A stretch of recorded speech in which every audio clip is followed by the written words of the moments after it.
Unknown's perspective. "Is this a joke?" I say, as the short Asian man with dark hair and a dark beard walks towards me. "Or are you that delusional, little man?" I gesture with a clawed hand to the blonde, struggling to free herself from under a quarter-ton of unconscious, knuckle-dragging savage in metal armor, and the Herculean redhead hanging limply from my other hand, his previously pretty face mashed to a bloody toothless pulp. He has no way of knowing about the blue-skinned subhuman who ran away after getting his arm broken, but its absence also speaks to how utterly outclassed he is. "There is no delusion here," declares the short man. "I see what you have done to my students, and I intend to stop you before you can do any more." "These are your students, are they?" I ask, my interest piqued. "You're some kind of fighter?" His left eyebrow twitches upward and he answers, "Some kind, yes." "Seems to me like you didn't bring a weapon." "I brought no weapon, but those of my own body," he confirms. "So, you wouldn't be able to do much about it if I were to just, I don't know, kill this guy right now?" I say, leveling 4 straight clawed fingers towards the big guy's throat. "I wouldn't, correct. You could do that. If you doubted your ability to best a little 117-year-old man in combat, that you'll feel it necessary to tie up loose ends first, that is," he answers nonchalant. This fucking guy. He is clearly trying to goad me, and is working. I release the tension I was using to suspend the big guy off the ground with, and he falls to the ground like a sack of potatoes. "Alright, you little fucker, you wanna die so bad, I'll oblige you," I say, turning, bodily, to walk towards the infuriatingly calm man. He takes one of his hands from behind his back and raises a finger. "Would you allow me a few moments to remove my vambraces?" he asks, like this is a friendly sparring match. "You don't want to keep those on, old-timer? You might get scratched otherwise," I say, flexing my Durasteel claws to demonstrate. "I should like to remove them, if you'll permit it." "Fine. Take them off if you think it'll help you," I answer, layering my voice with enough scorn to make very clear what I think having the vambraces either on or off does for his chances. He gives a dignified nod and says, "You, like myself, seem to be a man who takes combat very seriously. I trust you wouldn't do anything so devious as attack me while I'm distracted and my guard is down." I bring a claw to my chest plate to make an X. "Cross my heart, old man." He gives another statesman-like nod and brings his left hand to the fastenings on his right wrist. When they're loose enough, he wraps his hand around the metal and pulls it off, leaving his arm bare. Still holding his right vambrace in his left hand, he begins unfastening the other one before pulling that off with his right. It seems like he's taken his attention entirely off of me. I think about attacking him, but decide against it. Not because I promise to, but because I don't want or need to rely on underhanded tactics. Killing him while he takes his armor off would imply I was afraid to fight him for real. I don't like that. Extending his arms at shoulder level, he locks eyes with me and drops them to the pavement. They don't bounce or roll, they just hit the ground with a metallic thud that suggests they were pretty damn heavy. "You ready?" I sneer at the man, standing 14 inches shorter than me. "Almost," he says, pressing his right knuckles into the flat of his left palm and bowing to me. "Now I'm ready." It's almost sweet. The old coot thinks this is a dojo match. Almost makes me want to take it easy on him. Almost. "Begin!" he announces immediately, followed by me aiming a claw strike powerful enough to rip through sheet metal at his face. Shi Dao Wan's perspective. As the lethal blow streaks towards me, my leg shoots forward, both dipping my head 1.5 centimeters below the path of this skeletal cyborg's attack, and allowing me to hook the back of his right ankle with my foot. I yank it out from under him, and there is an instant surprise visible in his body language. Then, before gravity has time to assert itself, his torso curls rearward with unnerving speed and flexibility, to allow him to plant both of his palms on the ground, and launch a narrowly dodged kick with his left leg, as he performs a backward handstand flip, and lands on his feet. He shortens his limbs to make himself more stable and compact. His guard and posture inform me that he's taking me a lot more seriously than he was a moment ago. I cannot afford to underestimate him either.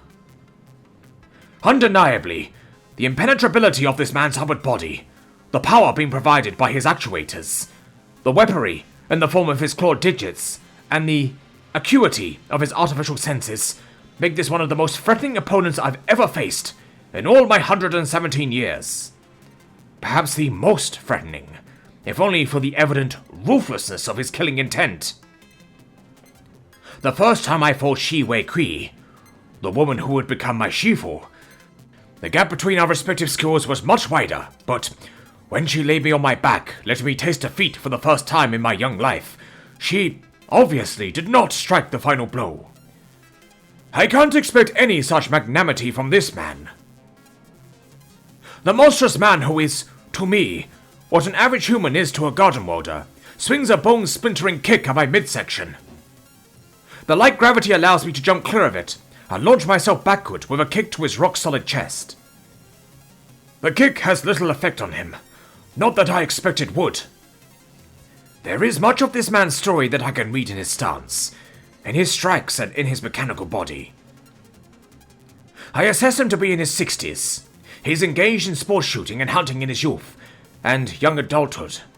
He's a veteran of the war, Marine branch, and, if I'm not mistaken, one of the special brigades. One of the more ethically dubious ones, I would wager. There's one more thing. I see you have lost someone, I state calmly. His whole stance shifts as he hisses, "What did you say?" "Multiple someones, actually. A family." "You." He tries to interrupt, but I keep speaking. "Our family was ripped away from you, unjustly, and ever since you sought to make yourself invulnerable, so as never to feel that way again. You learned to fight. You replaced your flesh and bone with metal and actuators. You eschewed all loving company, so that you could shield yourself from evermore feeling the sting of grief. Am I right?" His body straightens up, and I imagine that, if there were still flesh on his face, he will be scowling, as he says, "You don't think it's a bit of a cheap play, resorting to psychological warfare, old-timer?" I shrug. "You have a skull for a head. I don't know what that is if not psychological warfare." Fair, but your little mind games won't work on me," he declares defiantly. "No, I'm quite sure you believe yourself to be as fortified emotionally as you are physically," I mock. He affects a laugh before asking, "Is your plan to bore me to death, old man? 'Cause it's working." "My apologies. Let us get back to trying to kill each other, like civilized people," I smirk. "You don't need to tell me twice," he answers, menace in his voice, before lunging forward to aim 6 more swipes at me. 5 of them I evade. 1 catches my cheek. We fly apart, and I bring my hand to my face. It comes away slick and red. This is the first time I've seen my own blood in nearly a century. The man brings his jet-black metallic claw, dripping with my blood, and marbled with an intricate pattern like that of wood grain, to his face. He parts his organic teeth to reveal a second row of sharp, triangular durasteel teeth behind them. In his mouth is a disconcertingly biological-looking grey synthetic tongue. He runs his left index claw over the artificial Ghostoceptor, streaking it with my blood. AB+, no recent admixture from any primitive cousin species. Good general health, no cancers, and... there they are. Highly elevated levels of cortisol, catecholamine, vasopressin, and epinephrine. Also called adrenaline. You're not as calm as you pretend, are you, old man? He says with malicious glee.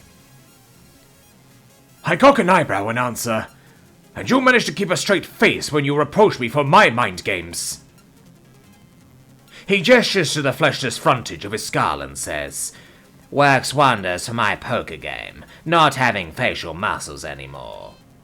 Before shifting his clawed feet from plantigrade to digitigrade, opening his arms, his palms facing forward and his claws curled, bending his body into a predatory crouch and saying, Time to finish this! And exploding forward. He was not wrong when he said I wasn't anywhere near as calm as I appear. This man is much stronger than Tu Di Fang, unconscious in her armor, and certainly Tu Di Ming, semi-conscious with his face pulped. He's faster than Tu Di Tun, and more versatile than Tu Di Brunhilde. With the miniature fusion core that he presumably has powering his body, my bones will be dust long before he fatigues. He doesn't have the grace or elegance in his art that any of them do, and his defense is fairly non-existent, but one doesn't particularly need to defend when one's entire body is built out of the most durable material known to science. All in all, I have never feared for my life as much as I do in this moment. Buddha preserve me. I have to pray my strategy works. I have to rely on having antagonized him enough that he won't want to kill me instantly, but instead will want to cause me suffering before he ends my life. His limbs howl through the air as I avoid and evade them by millimeters each time. Actually, I don't avoid all of them. I'm nicked several more times by those razor claws. Exsanguination puts a much tighter time limit on this fight than I would have from just my stamina. I give myself minutes before I no longer have the strength to carry out my risky gamble. It has to be now. I leave him an opening, naturally enough that he couldn't believe it was an accident. His right hand shoots out to grasp my neck. As I hoped, he doesn't immediately claw at my windpipe, instead clamping down, digging in his claws, only hard enough to draw beads of blood, and lifting my feet from the ground. I play at helplessness. I don't have to do too much acting. I'll give you credit, old-timer. You gave me a good fight. Shame you couldn't have lasted a little longer, he says, opening his mechanical mouth to show me the metal teeth behind his enamel ones. I'm waiting for one last act of arrogance before I make my move. He obliges me, extending all four of his limbs, which he has had at full retraction the entire battle. Now standing more than 2.3 meters tall, and holding me off the ground at arm's length, he is utterly vulnerable to the move I've been planning since I walked into this fight. I swing my body around his arm, freeing my neck, as well as cutting it up quite extensively. The power with which I throw myself towards him pulls him forward in the same axis and opposite direction. If his limbs were still retracted, his center of mass would have been lower to the ground, and he likely would have been able to stay standing.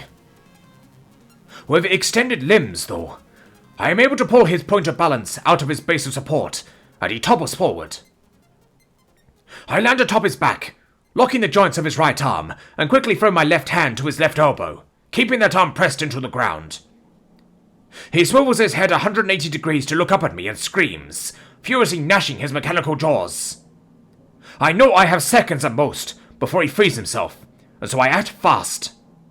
I throw all my weight, all my strength, all my being into pulling his locked right arm across his back in a motion it is not designed to perform. The individual pieces of armor might be impregnable, but the joints are always a weak spot. The actuators groan and squeal as they are leveraged with more force than could ever be produced without a nearly meter-long lever arm. They finally reach their breaking point, and his whole right arm ruptures from his body. The release of the opposing tension causes me to roll over his left side and into a fighting stance, freeing him to stand back up. The now free-limbed man launches himself to his feet and wheels on me. I cast the disarticulated arm behind me, well out of reach of either of us, and raise my right hand towards him, my palm facing down. Even dismembered, this man is still a serious threat. I cock an eyebrow, affecting a smug expression, and flick the fingers of my right hand towards myself in an overhand beckon. The bluff I'm making is one that, if he sees through, I will die. He must believe that I could genuinely do this all day. The monstrous man looks behind me to where his arm lies on the ground, looks to his empty arm socket, and then looks to me, assessing. Then without a word, he spins on his heels and beats a retreat, seeming to have evaluated the changed odds unfavorably. Even if I want moments from collapsing, I would have no chance of catching him when he's running at that speed. He's long gone when my equilibrioception informs me that I've lost my feet a moment before I feel my body impact the ground. I roll over to see the other members of Elysium I was in the company of when we came upon this scene, running to me from where I told them to stay hidden. The disembodied arm is thrashing about on the ground where I threw it. Mr. Kelly confidently bends down and snatches it by the back of the wrist, quickly taking the shoulder joint in hand as well. "Are you all right, Master Wan?" asked Miss Stone, her voice strangely distant, like I'm hearing it underwater. "I believe, child, that I would benefit from some medical attention," I say in answer.